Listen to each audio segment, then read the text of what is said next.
How to set a reminder on Android phone. Hey everybody, welcome back to our YouTube channel. In today's video, you will learn how you can set a reminder on your Android device. So without any further delay, let us get started. I'm going to use Calendar to set a reminder. In case you don't have this Calendar app in your device, you can go ahead and download one from the Play Store. Now let's go ahead and open up our calendar.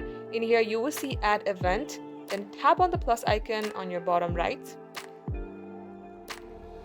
Give it any title that you would like. Then if you want a reminder all day, toggle on the option of all day. Here you can also repeat the reminder before the event. Write in any note that you would like. Once you do so, this is what it will look like. Once done, tap on to save. Then you can also see it under your page that you added a reminder, and that is how it works. Thank you for watching the video till the very end. If it had helped you in any ways, then do like and subscribe, and if you want to see more videos on this topic, do comment down below. We will catch you up soon.